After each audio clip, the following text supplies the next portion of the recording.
a month and a half to 2 months into it, like the mirror.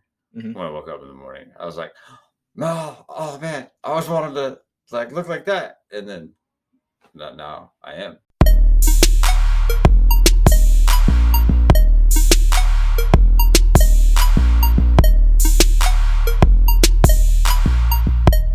Hi guys! What's up, guys? Welcome to the supersetyourlife.com podcast, your weekly dose of inspiration, entertainment, and education to fuel your life inside and beyond the gym. Hey, podcast. Hope you're ready for a motivating interview here. We got Todd Rogers now, who is a professional acrobatics teacher from Seattle, Washington. Recently completed our 12-week Muscle Hypertrophy Transformation program, where he gained, are you ready, 6.8 pounds of muscle and lost 17 pounds of fat. Apparently it's possible because he did it. And now he's at 3% body fat. Actually, he's at 5% body fat. But at the time of this recording, he was at 3% body fat. He's still shredded. But what I admire most about this guy is he is one hell of a dad.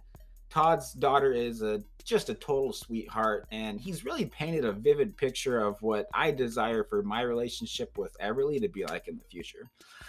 Writing Todd's workouts was particularly complicated due to his severe case of scoliosis.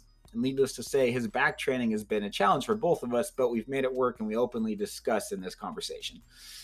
Todd's discipline, attitude, and work habit is contagious. The guy's got a growing reputation at the gym Freedom Fitness in Seattle, Washington, and inspires everyone that watches him train. He's uncovered a true gift of aesthetics in bodybuilding. And at the time of this recording, we are making plans to compete together in a natural bodybuilding show in September of 2022.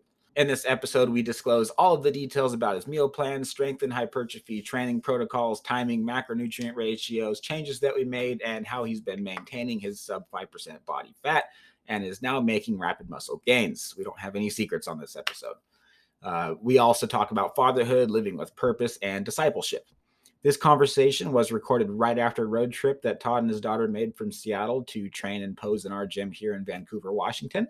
Training together over a distance has had its challenges, but he's got a dream, I've got a dream, and together we're making it happen. So you can follow Mr. Todd's journey on Instagram at The Aerial Father. We'll put a link to that in the show notes. Ladies and gentlemen, Mr. Todd Rogers. It has come farther than I've ever tried to go on my own. So spent the last 10 years buying all kinds of supplements and always spent a lot more money than for training than even coaching, right? Yeah. No, I've been saving you money. Awesome. So yeah, to summarize, we'll go over the spreadsheet here in a minute, but basically we started you off at 165, you got down to 149, so lost 16 pounds in the scale, down 10% of your body fat, went from 13% body fat all the way down to 3%, and you just tested at like 4.5% this morning, right? So that's good. we need to be a little bit higher so that you're a little bit healthier. So that's definitely a good thing. And then your fat and that's what since 2 weeks ago. You tested it 1 week ago. Since 1 week ago. Okay. It's Saturday. But Sunday, And you've been eating 500 calories extra every day too, which is great. I mean, that's perfect. We want you to be getting bigger, getting fuller, and putting on some muscle. And so you lost 17 pounds of fat and built 7 pounds of muscle, 6.8 pounds of muscle to be exact. But I guess now, by now it's been 7 because you built a pound of muscle since last week, right? A half pound of muscle. Okay, so that would put you at what we're shooting for, right? Yeah, so that would put you at 7.3%. Yeah, that's good stuff, man. So, all right, what was the most fun part of the program, man? What was the most of the last 12 weeks? Like, what made you the happiest and was like, this gives me something to look forward to every day? Watching the weight go up, especially on like the deadlifts, and then like a month and a half to 2 months into it, like the mirror. When I woke up in the morning, I was like, no, oh man, I always wanted to like look like that. And then now I am. So. Yeah. So you came to me 12 weeks ago, and it was through the dad challenge, actually, is how we originally connected. Put out a 7-day Better Fit Dad challenge. And then at the end of it, you were like, hey, can you help me get some chest striations? And I was like, you got a lot more potential than just getting chest striations. But yeah, we can do that. And I think we got those within a week or two, and now you're. And you talked about bodybuilding, and I was like, I don't know, but let's just have fun with it and see what happens. And then you like kept hinting at it, and then like by the time I reached like the 3rd month, I was like, all right, I'm down. It's because I've seen it happen so many times. I was like, as soon as you start seeing some veins and you start seeing some conditioning, you're gonna get bit by the bug. So the goal was to get you leaner, which is awesome. We accomplished that, but long term, getting shredded, getting lean is what everybody wants, because you can see those results a lot faster. Building muscle takes more time. But what you don't want to do is get too excited about cutting and compete too often and cut too often, so that you're not building muscle the way that your body really can. I think that was the most exciting thing about your transformation, is that you put on 7 pounds of natural lean muscle, no performance enhancing drugs of any kind. I think the one thing that you took that is maybe even kind of an over the counter test booster is ashwagandha root. And other than that, that's been pretty much it. Just a meat based diet and lots of carbs, keeping those muscle bellies full as we can, but also low enough to where we're still in a calorie deficit. And you just followed the meal plan 100%, bro. I'm proud of you. What was the biggest challenge that you think you had to overcome? In the first 2 months, it was the cravings.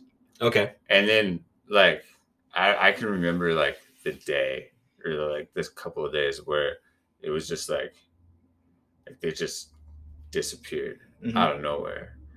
And you would walk by like candy or in the store, like you just didn't give it, you just didn't care anymore. Yeah. It was like my friends would be like, you don't miss all this stuff? And I was like, when the cravings disappear, like this doesn't even compute in your head. Like you're just like, oh, I don't want that. That actually doesn't sound good anymore.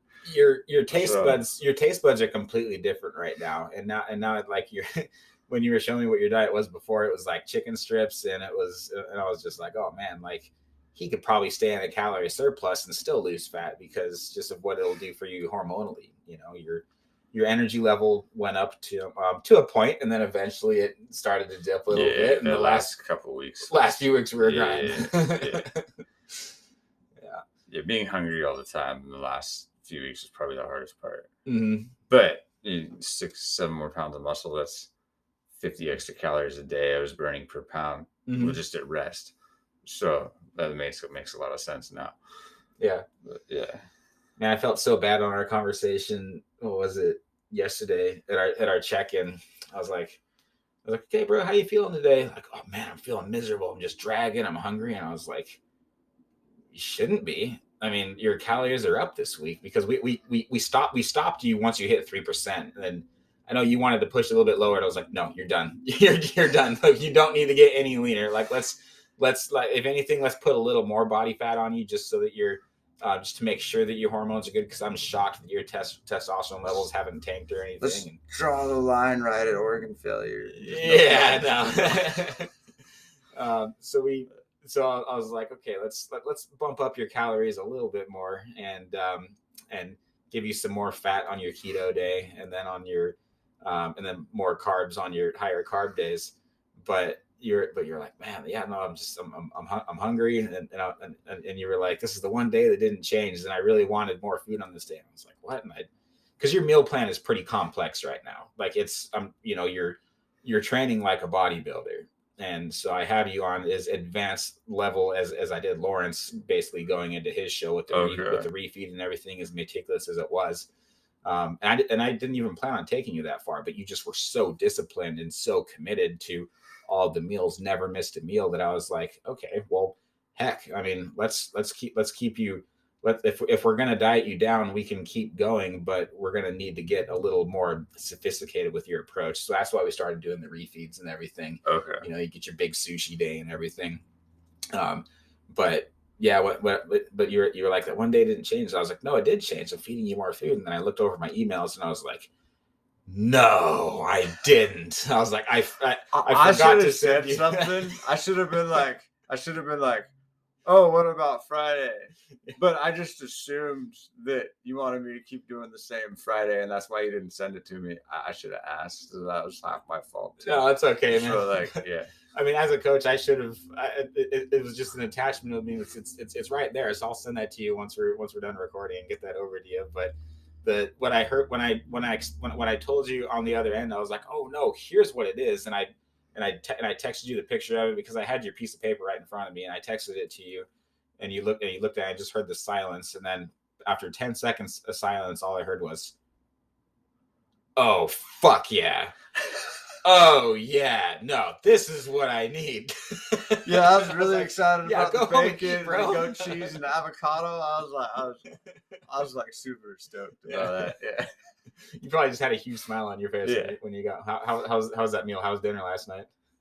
It was good. I kind of improvised last night, so I probably had a little bit less than I was supposed to, but I was trying to get the rest of the stuff cleaned out of the fridge. Yeah. So I just had like steak and shrimp. Uh-huh. And then what did I sell? Oh, and asparagus. Yeah. So I could have eaten a lot more last night than I did, but I was trying to get the fridge cleaned out so I can go to fresh grocery trip. Yeah.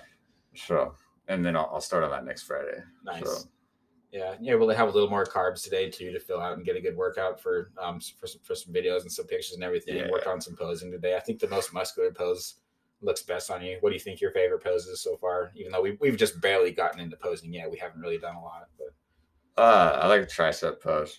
Mm-hmm. In 6 months from now, that's always your go-to. Like it's gonna change. So yeah. Put some size on my chest 6 months from now. The most muscular pose will probably, especially if my abs really start to pop. Yeah. So the biggest problem, obviously, so far has been getting your lats to pop, and getting your lats to pop out is a hard thing to teach in general. But can you talk a little bit about that? What are we dealing with? Why is that a challenge? So I've got pretty severe. It's like a scoliosis. I forgot the exact terminology for it, but instead of an S curve, my spine's twisted and my rib cage is like wide. So my whole lat muscle is stretched around the bone structure. It's long of my rib cage. Yeah. So it's like, so instead of me being skinny and the muscle coming out from my body, it's like wrapped around the hunch. Mm-hmm. On my rib cage. Yeah. So I mean, I don't mind if you want. That's all right. It's gonna be in the video actually. So I mean, like, yeah, because of the videos that we took today, you can really see it on the camera. So, yeah. There you go. Right there. So yeah. Yeah. If you're listening, you need to watch the video. So, but at the same time, at 150 pounds, I pulled 405 for the deadlift. So. Mm-hmm. And that made my back feel really good. So it's, we'll keep going, see what happens. Mm-hmm. So, yeah, we're doing deadlifts primarily for your legs too, because your back certainly doesn't need to be any thicker. But it is impressing quite a few people though. They're like, what kind of back exercise are you doing? And we're like, oh yeah, no, it's just all the dumbbell shrugs and heavy deadlifts. You got to thicken that back, rowing 50s. Yeah. 3 sets for 30 reps. That was crazy. I couldn't believe you got 30 reps out of those dumbbell rows. I was like, yeah, just do like 15, 20 reps. And you're like, is 30 okay? I was like, yeah. Need to make some heavier dumbbells. I sold all my heavy ones. It's a good time. Glad that you came and made the trip, man. It was fun having you over here. It was just like training Lawrence, all those trips that he would make down here. And now it's your turn. Now we're gonna working on your physique. So. Let's see, but yeah, your lats are like they're long though, is what I was trying to say. You have some good low tie-ins, and so genetically, as we continue to build your lower lats, I think that's going to help your symmetry a lot. Okay. We can only do so much with the posing, but a lot of it is just a hard muscle to teach to begin with. Okay. Like, just spread it or do coordination. Mm-hmm. Okay. Yeah, most people it takes like 2 or 3 months just to learn and get comfortable with posing them correctly because everybody wants to flex them. You know, you think when you do a lat spread or a relaxed pose, which is essentially kind of I see what you're saying. When you flex it, it pulls it into the rib cage, you so gotta it's let not them, as wide. exactly. Okay. You gotta let them fold out like a curtain. So I'm trying. I see. So I need to relax them, not flex them. You can't try too hard. Okay. Yeah. Okay. You want to like activate the muscle without flexing it. Exactly. Okay. Yeah. All right. So we'll get more into that. Has getting from 13% body fat down all the way down to 3% body fat been a confidence booster and something that's been good for your self-image, just like how you look at yourself in the mirror every day? And the visually, it's been a huge confidence booster. Like when I used to do long distance cycling, I was 4, 5, 6, 7%, but like I didn't have nearly the musculature that I do now. So like that's the part that's the most exciting, is like I'm starting to look how I've always wanted to look. Yeah. So other than what we've already discussed, what do you think your biggest challenge has been?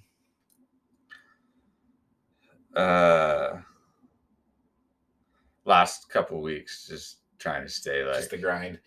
Yeah, the brain fog. The brain fog for being hungry and stuff. That was probably the biggest challenge. Is like, and that doesn't happen until like those last few weeks, and then you're just like, I want to eat something, but you grind it out. Yeah. So I mean, you've come that far, so it's like you just got to think about like, I've come this far. It's only like a couple more weeks. Okay, we're good.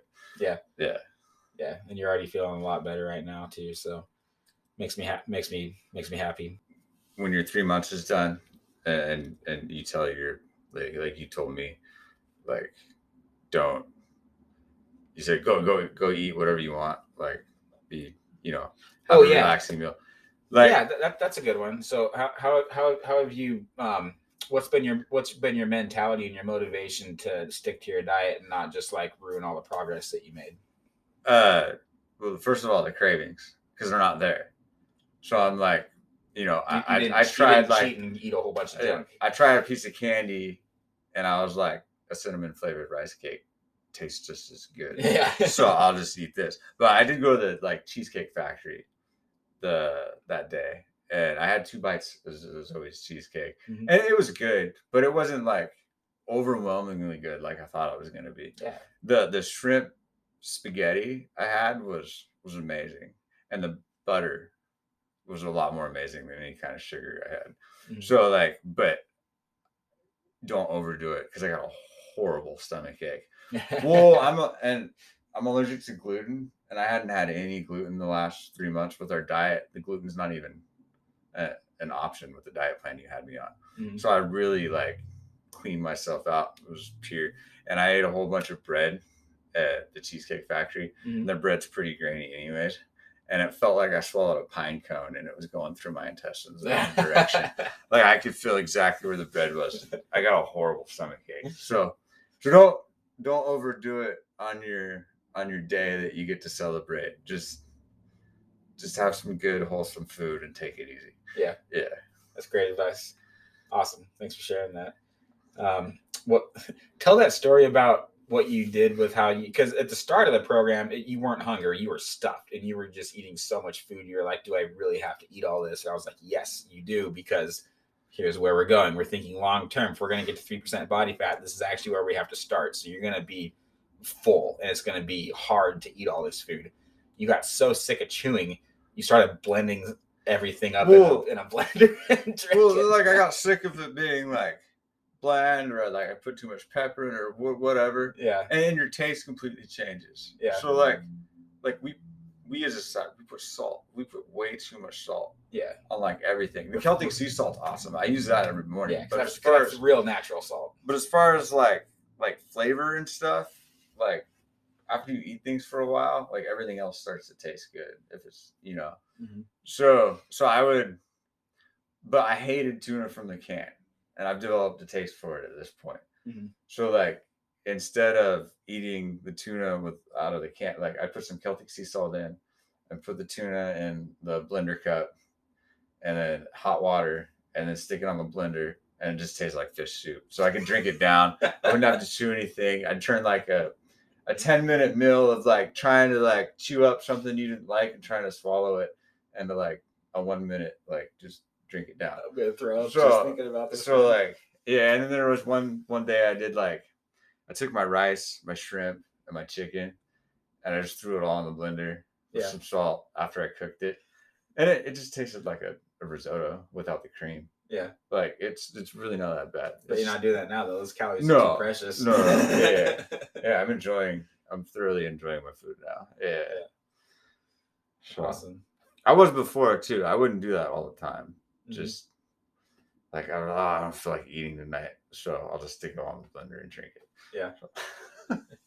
So we're gonna step on stage together next fall in 2022. We're looking at some shows here in the Pacific Northwest. What gets you most excited, most motivated right now? Obviously, the physical challenges you're working through are gonna, challenges. It's more complications, I would say, particularly to your training. And I feel bad because sometimes I'll put like good mornings in there, and you'll message me and be like, dude, remember I can't do good mornings because of my back. I'm like, oh yeah, like that kind of stuff. Yeah, because you got to reach like, that's not gonna happen. The bar just doesn't fit there. Yeah, and so having to work around these. Do you find that? Do you think that it's going to be inspirational? Do you think it's going to be motivating to some people to be able to see like what you overcome and how you've had to work around these complications with your scoliosis? Yeah, I mean, and I've talked to a few people like with other complications too. Like I got a friend at the gym that I go to with Bell's palsy, and like the doctors told him like, oh, nothing's like don't worry about doing anything because nothing's going to change it. And he's getting a great physique, but like there's a lot of medical professionals that like when I was younger, they said keep the weight off, like don't get heavy because of your back, and they're, in my experience and in my buddy's experience at the gym, they're wrong. We feel better, we're more muscular, we look the way we want. Like exercising, building muscle and stuff is healthy. So I don't know why they like give this advice that's unless they're trying to protect their practice or whatever. They're afraid they get sued if somebody gets hurt. But I guess so. I don't know. So yeah. Awesome. Well, thanks for sharing that, man. I think that now would be a good time to go over your spreadsheet screen. Right. So our goal was to start you off at 151 pounds. And if you're listening to this, then you'll probably get a little bit more out of it if you're watching the video too, because you can see the macronutrient breakdowns that we're just reviewing right now. So we started you off at your caloric intake was 2,632 calories, and our target deficit was 500. And so we started you off at 2,132 calories. And that's 200 grams of protein, 266 grams of carbs, and 30 grams of fat. So that's what we did for phase 1. Okay. And then we just dropped it a little bit more. Literally all I did on your next phase was dropped it 100 calories. So now your calories were at 2,032, and then 195 grams of protein, 246 grams of carbs. Fat stayed the same. Wanted to keep those fats up. Oh, and then your recovery days were the same for the first 2 phases. They were 2,015 calories, 200 grams of protein. We're keeping that protein the same, 0 grams of carbs, and 135 grams of fat. And obviously you didn't get fat doing that because your insulin levels were nice and low. So that's why we took advantage of your rest days to do that. That was one of the advice that I've learned from this, that like people ask me for advice. Mm-hmm. And I'm like, the biggest piece of advice I can give you in my experience is don't eat fat and carbs at the same time. Yeah. And eat your fats in the morning. And that'll make a huge, don't spike your insulin when you eat fat. Mm-hmm. And then that's just start there. And that's what I tell people at work. They're like, hey, what are you doing? And I'm like, just start out with this one piece of advice and see how it works for you. And that's why on your exactly, and that's why. So we did fasted abs and cardio at home, right after taking some pre-workout, and then got you some protein and some fats, some good fatty proteins to start off the day with some steak and eggs, some the best nutrition that you can put in your body, really. And then we started giving you some carbs right after that, and then it was basically just protein and carbs, protein and carbs, protein and carbs all the way up until your workout at Planet Fitness. And do you miss that place compared to Freedom Fitness? No. No, okay. And then then a bunch of carbs right after, and some chicken right before you go to bed. So yeah, fats are in the morning without carbs, and then lean protein and carbs throughout the rest of the day. So it would be fun to walk in there next fall, though. Nobody's gonna recognize you. They'll kick you out because they'll kick you out. Too many veins. Siren. Oh man. And then no refeed days. So we started refeeds on phase 3. All right. So that brings us to phase 3, which was on September 20th that we hit this. And this is when we dropped below 2,000 calories, which is pretty low. That's what it takes to get past that stubborn body fat. So that's how we did that. Okay. 190 grams of protein, 233 grams of carbs, 30 grams of fat. And then your recovery days were similar, but we dropped the protein and the fat just a little bit on both of those. So it was 1850 for calories, 190 grams of protein, basically no carbs, and then 120 grams of fat. And this is when I got kind of annoyed. Because, and I say that in a nice way. Mm-hmm. Like, I got really far ahead of schedule. Yeah. And I was like, well, if we only go down 151 and I'm ahead of schedule, I'm like, why can't I just eat more? And then, but I'm glad you kept it where it was at. So I'm glad I followed it, exactly. And even though I was a little bit why can't I eat more? But after the facts, let's just stick with the program. Mm-hmm. Yeah. So you're glad that we did it the way that we did? Yeah. Yeah. Oh yeah. Good. And then so your refeed day was the fun day. That's your sushi day. That's 2350 calories, 160 grams of protein. We don't need near that much because your carbs are just so high that day, over 400 grams of carbs, 10%, and then 10 grams of fats. So yeah, but going off of what you were saying about your weight trend, here's your starting weight and your target weight, and that was at 13% body fat, and then we hit your goal at 35 days in, so 7 weeks earlier than we planned. Oh wow. Yeah. Wow. And then that brings us down to where you got to 5% body fat, which was 67 days in. And then we had to revise your goal weight and got you shredded all the way down to 3% body fat. And if we would have just gone down to 151, I don't think I would have hit 3%. Exactly. So, I'm really glad we did that. Yeah. Yep. And then the fourth phase was we got you as low as 1740, and this was only for 2 weeks. Yeah. Because I didn't want to keep you down here too long. This isn't healthy. This is not enough food. But this is what it took to get that last little bit of body fat off, and that was 1740 calories, 200 grams of protein, 190 grams of carbs, and 20 grams of fat. We even took from the fat just a little bit because it's short term. It wasn't super long. And then your recovery day, this one certainly wasn't a lot of fun. This was 1740 calories on this day too. I decided to up your protein a little bit and to 200 grams, and then your fats I lowered to 100 grams just to burn more of your body fat, consuming less dietary fat. And then your refeed days stayed the same. 2350, 160 grams of protein, 405 grams of carbs, and 10 grams of fat. So that brings us all the way to your last day here. In my last 2 weeks, I haven't been on my fat refeed day. The bank account's been a little low. So instead of eating lamb, I was just doing like 10 or 11 scrambled eggs. Perfect. Yeah, eggs are more filling than lamb too.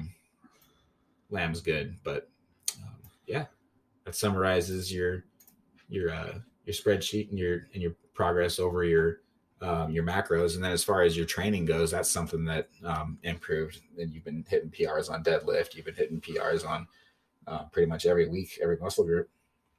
Almost. It took a while for my biceps to go up, but they went up this last week. Yeah, I noticed a big jump in your biceps last one. I took Yeah. that bicep blaster in the morning on those Tuesdays. Was finally starting to kick in by then. Yeah. After your refeed day. Cool. It worked. Awesome. Well, I doubled my reps on that first set of chin-ups for each. And then, so just to walk through basically what on your last week, what a typical day looked like. Started off with your cod liver oil and Celtic sea salt. And then right after that, it was you did your fasted abs and cardio at home. This is just a typical every day with your lowest calories. That was 24 ounces of bone broth, about 100 calories there. And the this last week, I guess, is when I started going to the gym and doing all my abs as calisthenics for like an hour and a half. A little easier to be motivated in the gym. Yeah, and I'm doing like twice as much as you put on the paper. Well, I'm doing a bunch of stuff for aerial practice. That's your acrobat. Yeah, exactly. And then I'll do the sculpting and weights after work for a couple hours. Yep. So then we had your pairs. We started feeding you up with some fruit, some rice cakes, some tuna, the protein powder, and then the pre-workout supplements. So we have you on the CGP and the PSP. Do you like the creatine and the pump formula? Yeah, you get pumped from that. When my body fat started to drop, like, and my veins started popping out, like there was guys sitting up at the gym, and they're like, dude, you're looking jacked. Or like, there was one guy who was benching next to me, and he sat up, and the light hit me just right. He's like, man, your skin's like paper thin. I could see every single vein in your arm. And I was like, oh, all right, that's cool. Like, yeah, like, or like you'll go to like walk toward a piece of equipment, and you'll have like this huge like pump, and there's like this respect you get after you get big at the gym, and you don't even ask for it. Like, and you don't even want it. It's just weird. And like, if you're walking towards a machine and there's like another dude walking toward it, you'd be like, oh, yeah. They'll like step away and be like, you go first, bro. I'm like, I didn't mean, like, I was just going over here. I wasn't going to the machine. Yeah. Like, there's this weird like hierarchy, like for the size. I personally don't think it should be like that. Everybody should just treat everybody equally in the gym. But yes, it's when you get that huge pump, people are like, oh, he's working harder than me. Yeah. So I'll let him do his thing. So, especially if you're in the zone, they think that you're mad, and I'm like, no, I'm not mad. I'm just shredded. I'm just peeled. Yeah. All right. So acrobatics. You, sir, are an acrobat. Tell me about that. So actually, it starts out with my brother. Okay. So he hurt himself rock climbing, and he was dating a girl at the time that was into the aerial silks, which I do. And she's like, you should do this to keep your strength up while you're not rock climbing. She's like, all right, cool. And he brought his aerial silks to my daughter's first birthday. And I tried it and absolutely fell in love with it. So that was like 31. And so I've been doing it 6-7 years. And you're how old now again? 38. So I was like almost 32. And I found a school that teaches it. I went to classes for a few years, and then I started teaching. And then I took like a couple of years off. I was still practicing here and there, but I wasn't like, I was practicing like 4 days a week for a while. And then it slowed way down for a while because life just got busy. And now I'm ramping it up and getting back into it again. So I teach down in Tacoma at Athena Vertical Dance in Tacoma, Washington. So, and that's a great studio, great family of people. Really, just what's the word I'm looking for? Just a great place, like motivating, and just you can be yourself, and they're just a really great group of people. Yeah. So, and then it's really good for my back. So I'm hanging from the ropes or fabrics or straps, whatever. Some of the stuff I see you do at the gym, and I'm like, how do you do that? My back is going to snap in half just watching you. And it's just, I'm in static all the time. So my spine's always being stretched out. And that's part of the reason why my lats are probably one of the strongest parts of my body, because I've been doing that for the last, 6 years. They've had to adapt. So yeah. Oh. So I can just get on the road and just yeah. Cool. I think that's one of my favorite things about you too is just that it's like, here you are, a client, invested into the program, invested into bodybuilding, and coming to me as somebody that can help you with that. But I think of you as twice the athlete as me, though, bro. I'm like looking at the stuff that you do, and like I've seen some of the videos of your shows, and I'm just like, wow, like I think we've both been learning a lot from each other. So this is what you're conditioned for. Mm-hmm. I mean, muscle adapts to. But I've been learning a lot from you in the way that the relationship that you have with your daughter too. She's obviously 7 years older. She's 6 years older than my daughter Everly. But the relationship that the two of you have is just so special, man. Like the way that you guys say it, like I love you, and kiss each other and stuff, and it's just like it melts my heart, man. It really does. The way that you talk about her, like when you get to have her on the weekends, and everything. It's just I've looked up to you as a dad ever since the 7-day Better Fit Dad Challenge, and I told all you guys that when I started. I was like, okay, dads. I was like, I'm probably gonna learn more from all of you that I like. I'm the fit dad. Okay, I'm not saying I'm the best dad because I'm the farthest thing from it. There's no manual, man. Everybody's different. You do what works for you. They are manuals, but the people write manuals, and there's stuff in them that I'm like, dude, I tried all that shit and it doesn't work, man. These damn discipline books, and somebody has perfect kids and they think they're the expert on it, and I'm like, okay, like I did it just like you said, and our kids still aren't listening. Well, there's people that have 2 kids and they're complete, like one's perfect and the other one's like not. A little more stubborn. A little more bullheaded. There's I think genetics and brain chemistry and whatever motivates you, your life experiences. Mm-hmm. You are a sum of your experiences, in my opinion. So like what, your daughter is so well behaved and so thoughtful. Thank you. Yeah. She's that's a product of a lot of different influences. She's got great. You've done an amazing job raising her, man. She's got a great support group on both sides of her family. So, this is a very diverse experiences so she's very accepting of everything. She's so good with our kids too. The little bit that I was watching them play together downstairs today, I was just like, cool. Like this is the kind of influences and the kind of kids I want my kids to grow up around. Cool. Thanks. Yeah, appreciate that. So, God's brought us together not just in an area of business and in an area of coaching. Being able to follow in your example and your model of how you've raised your daughter the way that you have. But he's also brought us together as brothers in Christ. So that's been pretty exciting. We've been going over this devotional together, which is a super good devotional. So I was talking to our pastor, one of the elders at our church, about the vision that we have for Skullbellz Gym, how it really is a ministry in a lot of ways. And we want it to be a business that brings glory to God. So he recommended this book by Kingdom Sports, written by Wes Neal. It's called The Handbook on Athletic Perfection, and we've only made it through 1.5 lessons together.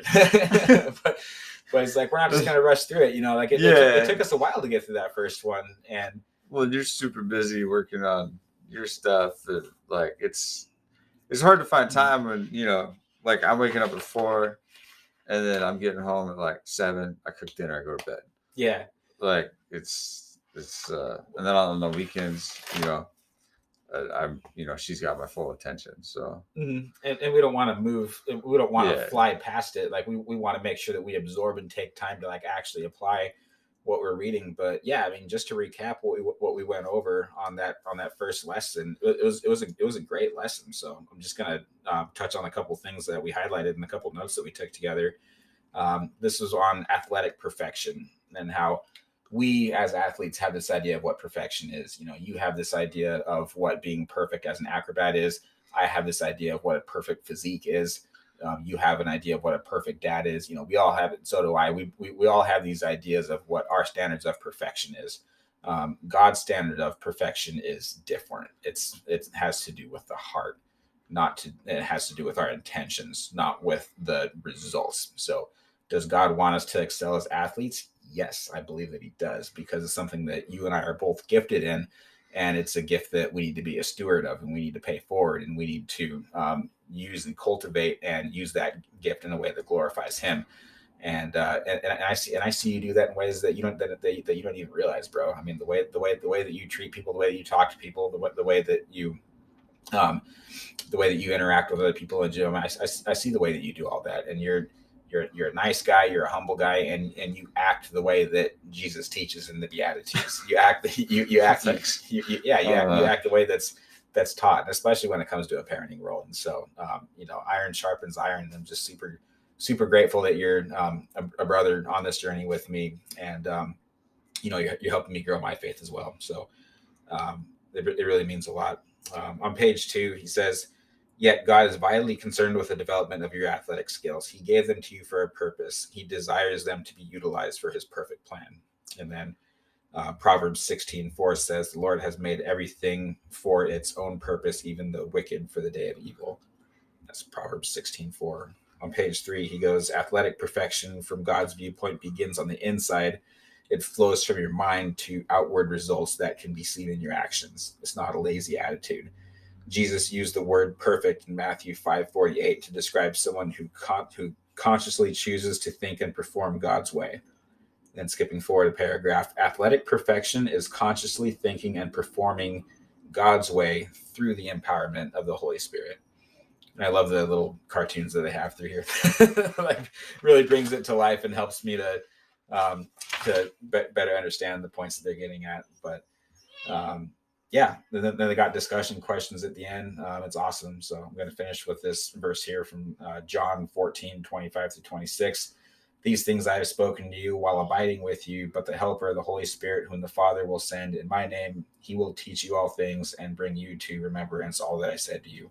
So appreciate you having the Spirit, showing the fruit of the Spirit, brother, being on this journey with me. Thank you. This has been a lot more than what I thought it would be, and what you thought it would be when we first signed those papers 12 weeks ago. So thanks for being in my life, man.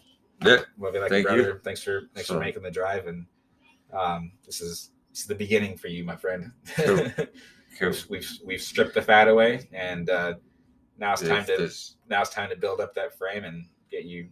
If there's some way I can turn this into a career, that'd be pretty cool. That'd be like a dream come true, because I've always gravitated toward this type of thing. So I just, like, something always gets in the way, like right when I'm ready to like pull the trigger and actually like jump in, so not gonna let that happen this time. No, it's called life, and that's what I'm here to hold you accountable for, and that's what you're here to hold me accountable for. I'm not going to slack on my training, knowing that, man, he's doing twice the amount of cardio that I am, and he's doing calisthenics, and he's doing his acrobat stuff on top of this. He's teaching classes. He's a single dad, and he's a warehouse manager. He has a corporate job. I'm like, okay, if he can do all this and stick to his plan, then I can handle my workload too. So the biggest, one of the biggest things I respect about you too is that you still have the relationship with your daughter the way that you do, and even though you have so much going on professionally,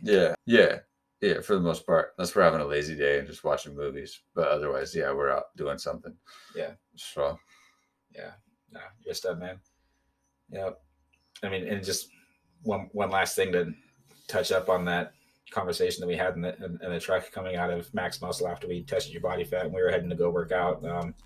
How both of us we have so much in common as far as our mindset and how we think about business. It's like I'd sacrifice, I'd give anything that I have to see this business vision come through, and to do it for my family, and to build a legacy, and to do what we believe God's called us to do. And I know that you have that same drive. If you look at your clients, you're a great coach.